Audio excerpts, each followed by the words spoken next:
یہ میرے چہرے پہ باندھ دینا تاکہ حشر کے دن جب اٹھوں تو اللہ کے حضور پیش کروں، اللہ تجھے حبیب کے ناخن کا صدقہ معاف کر دے۔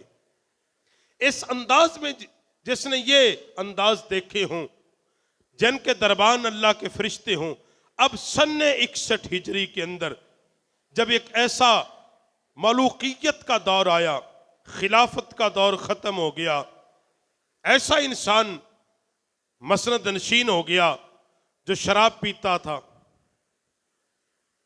جوا کھیلتا تھا، شریعت اسلام کو بگاڑتا تھا، یہاں تک کہ وہ یہ بات کہتا تھا کہ کوئی یہ نبی کا یہ خاندان جی سب سے افضل ہے، یہ بنو ہاشم کا ایک ڈرامہ تھا، یہ بنو ہاشم نے گھڑ بن کے بنا دیا ہے، کوئی فضیلت نہیں ہے ان کی، جو میں کہوں گا وہی ہوگا۔ طاقت کا یہ نشہ، طاقت اس قدر طاقت کے نشے میں غرق ہوا کہ مدینے میں آ کے شراب پی رہا ہے۔ میرا پاک امام اس کو جب دیکھتا ہے، پوچھا یہ بدبو کس بات کی ہے؟ اس نے کہا یہ ملک شام میں بنتی ہے۔ اس نے کہا تو بڑا ظالم ہے، تو اس چیز کو پیتا ہے جس سے اللہ اور اس کے رسول نے منع کیا ہے۔ اب جب اس نے اپنے اقتدار کی کرسی پہ بیٹھا اور دوام بخشنا چاہا، دین کو بگاڑنا چاہا، قرآن و سنت کے قانون کو بگاڑنا چاہا، اس وقت ایک ظالم جابر طاقتور بادشاہ کے سامنے کھڑا ہو کے جس نے علائے کلمت الحق بلند کیا، وہ کائنات میں کوئی اور نہیں تھا، وہ میرے نبی کا نواسہ سیدنا امام حسین تھا۔ وہ امام علی مقام تھا۔ یہ جہاد پہلا جہاد کر رہا ہے میرا امام، کہ ہرگز میں ایسے بندے کی بیعت نہیں کروں گا، ایسے بندے کو امیر المومنین قطعا نہیں مانوں گا۔ اس کا مطلب یہ ہوا کہ سب سے پہلے امام علی مقام نے جس چیز کی پہرے داری کی، وہ چیز نبی پاک کی ناموس تھی، دوسری چیز نبی پاک کے دین کی ناموس تھی۔ دین اسلام کی عظمت کے لیے امام علی مقام کھڑے ہو گئے۔ یہ کوئی کہے نا، یزید کو یہ تکلیف نہیں تھی کہ امام نماز کیوں پڑھتا ہے، یہ اس کو تکلیف نہیں تھی۔ تکلیف اس کو یہ تھی جو میں کر رہا ہوں، جو میں حکومت میں اپنے قانون بنا کے نافذ کرنا چاہتا ہوں، اس کے خلاف کوئی نہ بولے، اس کے خلاف کوئی آواز بلند نہ کرے، اور کوئی لوگوں کو نہ بتائے کہ یہ جو بادشاہ کر رہا یہ غلط کر رہا ہے، لوگوں اس سے بچ جاؤ۔ باقی سے کوئی اعتراض نہیں تھا، مگر امام علی مقام سن 61 ہجری میں جب وہ تخت نشین ہوا تو آپ نے سینہ تان کے کہا، آپ نے فرمایا جب تک نبی پاک صلی اللہ علیہ وسلم کی زبان چوسنے والا حسین زندہ ہے، اس وقت تک محمد کے دین کی پہرے داری ہوتی رہے گی۔ یہ جہاد علائے کلمت الحق ظالم جابر بادشاہ کے سامنے کھڑے ہو کے کہہ دینا۔ اور پھر آپ اسی سلسلے میں آپ نے مدینہ النبی بھی چھوڑا، مکہ المکرمہ بھی چھوڑا، آپ نے یہ ساری چیزیں چھوڑی۔ مگر آج کے دور میں ہمیں افسوس اس بات کا ہے کہ کہنے کو لوگ کہتے ہیں ہم سنی ہیں، مگر کہتے ہیں یزید حق پر تھا جی۔ ہاں، کہنے کو ہم سنی ہیں، کہتے ہیں نہیں جی یزید کا قصور کوئی نہیں، جی یزید کا قصور کوئی نہیں۔ کہنے کو ہم حق پر ہیں، اور یزید کے تقوی اور طہارت کے قصیدے ممبروں پر پڑے جاتے ہیں۔ ہاں، اب مجھے بڑے ایمان سے بتاؤ، بڑی ایمانداری سے اپنے دل پہ ہاتھ رکھ کے میں کہتا ہوں اس کی ساری چیزیں چھوڑ دو، ساری برائیاں، جتنی بھی برائیاں تھی، مگر ایک یہ گناہ کہ اس کے سامنے نبی پاک کا نواسا کھڑا ہے، نبی پاک کا بیٹا کھڑا ہے، جس نبی کا وہ کلمہ پڑھ رہا ہے، اس نبی کا نواسا کھڑا ہو کے کہتا ہے کہ مجھے قتل کیوں کرنا چاہتا ہے، وجہ بتا دے، میرا جرم کیا ہے، مجھے صرف اس ایک غلطی پر کوئی یزید کا دفاع کر کے دکھائے۔ باقی لمبی چوڑی باتیں جھاڑتے ہیں، جی یزید کوئی کوفے میں تھا، وہ تو ابن زیاد تھا، وہ تو یہ تھا۔ میں نے کہا بندہ تو بڑا سمجھدار ہے جی، پولیس والے جو بندہ مار دین، پولیس والے جو بندہ، تو پھر وزیر اعظم نو گالی دین دا فائدہ نہیں نہ ہے گا۔ ہے وزیر اعظم نو اسی برا کیوں پھر کہنے ہیں؟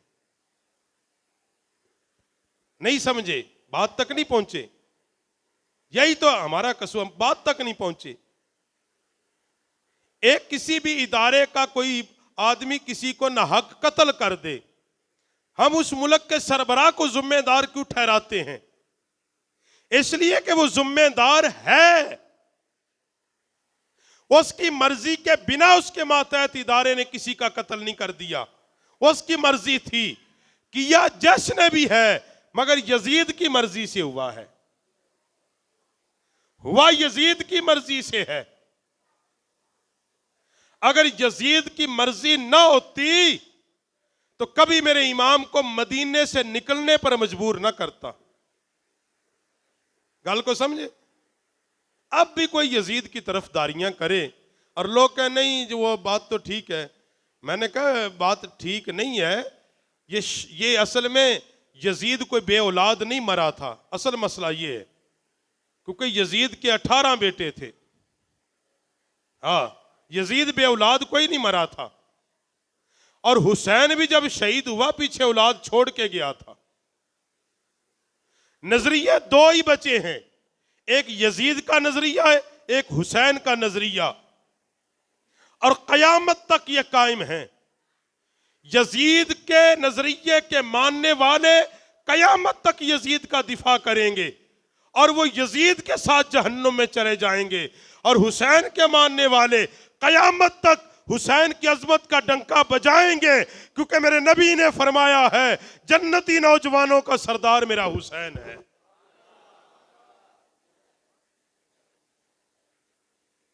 ہر بندہ اپنے عقیدے پہ زندہ رہنا چاہتا ہے۔ اور پھر امام عالی مقام سید الشہداء اس مقام پر پہنچے، اگر جہاد کیا جہاد فی سبیل اللہ، اس مقام پر پہنچے کہ اللہ جس کے بارے میں کہتا ہے کہ وہ لوگ جنہوں نے اپنے جانوں کا سودا اپنے رب سے کر دیا،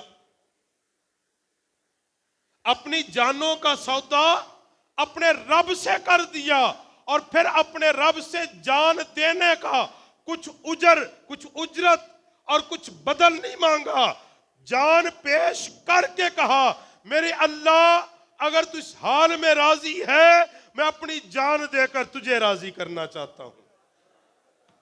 بات علماء نے لکھا ہے کہ کربلا میں امام عالی مقام کی بارگاہ میں ایسے اللہ کی طرف سے آئے فرشتے کہ ہم مدد کے لیے حاضر ہیں، کہا نہیں چاہیے، کہا اللہ سے پھر مانگ لیں، ہم تو درمیان میں سبب ہیں، اللہ سے مدد مانگیں، کہا نہیں مانگنی، اللہ سے بھی مدد نہیں مانگنی، کہا کیوں؟ کہا آج اللہ کی مرضی میرا امتحان لینا ہے،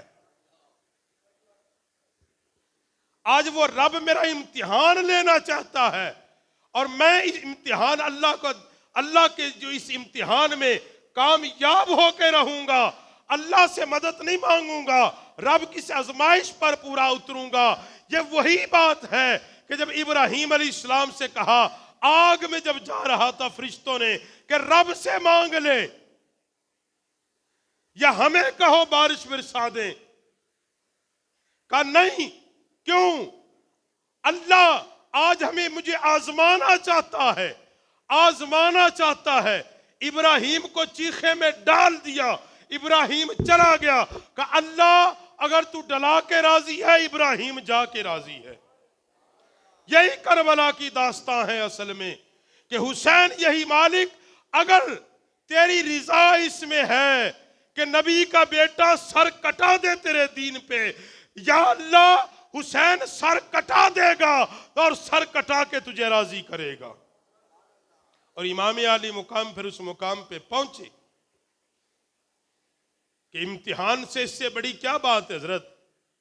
آپ کو ایک تاریخی بات ہے، ایک تاریخی، ایسے نہیں، یہ ایک تاریخی میں بات سنا رہا ہوں۔ یہ 1931 کے اندر 1931 کے اندر جولائی کے مہینے میں یہ جب کشمیر کا مسئلہ خراب ہوا، سامراج ڈوگرے نے انڈیا کے ساتھ علاقہ کیا، وہاں ایک آدمی تھا عبد القدیر خان، اس نے ایک تقریر کی، آزادی کی، کافروں کے خلاف لوگ کھڑے ہو گئے۔ اس وقت کیونکہ یہاں انگریز کا قبضہ تھا، انہوں نے پکڑا، اس کو جیل میں ڈالا۔ تاریخ آئی، اس کو جب پیش کیا، کشمیر کے مسلمان وہاں عدالت میں گئے، وہاں ظہر کی نماز کا وقت ہو گیا۔ ظہر کی نماز کا جب وقت ہوا نا، کشمیر کا ایک نوجوان کھڑا ہوا، اس نے کہا اللہ اکبر اللہ اکبر۔ اب جو وہ ڈوگرا کی پولیس تھی اس وقت، 1931 کی بات ہے، اس نے فیر مارا، جوان نے کہا اللہ اکبر، اس نے گولی ماری، نوجوان گر گیا۔ ابھی وہ گرا نہیں تھا، دوسرا جوان کھڑا ہو کے اس نے اذان کا دوسرا جملہ کہا اللہ اکبر اللہ، پھر اس نے گولی ماری، وہ دوسرا گرا، پھر تیسرا آیا، اس نے کہا اشہد ان لا الہ الا اللہ، پھر چوتھا آیا، پھر پانچواں آیا۔ 29 لوگوں نے ایک اذان کو مکمل کیا تھا اس دن کشمیر۔ اسی لیے 9 جولائی کو شہدائے کشمیر کے نام سے مرسوب کرتے ہیں۔ اصل یہ اس واقعے کی وجہ سے کرتے ہیں کہ ایک اذان کو ادا کرتے ہوئے 29 کے قریب لوگوں نے اپنی جانیں دے دی، آج تک نام ہے۔ یاد رکھو، یہ ایک بات میں نے سنائی یہ تاریخی حوالے سے، کہ کشمیر کے اندر نوجوانوں نے آذان کو مکمل کیا، اپنی جانوں کی پرواہ نہیں کی۔ یہ نبی کے سب سے ادنا امتی تھے، جو نبی کا بیٹا تھا، کربلا میں سب کچھ لٹا کے محمد کا دین بچایا۔ اور اس لیے قیامت تک میرے حسین کی یہ یاد زندہ و تابندہ رہے گی، اس لیے کہ کائنات میں سب سے عظیم خون خون نبی ہے، سب سے اعلیٰ خون خون نبی ہے، اور نبی کا خون اس دین کی جڑوں میں جب بہا تو یہی وجہ ہے لاکھوں آندیاں آئی مگر دین کو مٹا نہیں سکی، اس لیے کہ اس کی بنیادوں میں کسی عام کا خون نہیں ہے، نبی کی اولاد کا خون ہے۔ تو احباب ذی وقار، اس لیے محرم کا پورا مہینہ اہل ایمان کے لیے اہل بیت اطہار کی محبتوں کی داستان لے کے آتا۔ اس لیے ہم بحیثیت امتی، ہم پہ لازم ہے ہم ان کے ذکر خیر سے اپنے دلوں کو منور رکھیں، ان کی محبت سے سرشار رہیں۔ یاد رکھو، نبی پاک صلی اللہ علیہ وسلم نے فرمائی، ایک حدیث آخری سن لیں، حضور نے فرمایا اپنی اولاد کو 3 چیزیں دے کے مرو۔ کتنی چیزیں؟ نبی علیہ السلام نے فرمایا اپنی اولاد کو 3 چیزیں دے کے فوت ہو۔ نبی علیہ السلام نے یہ نمبر 1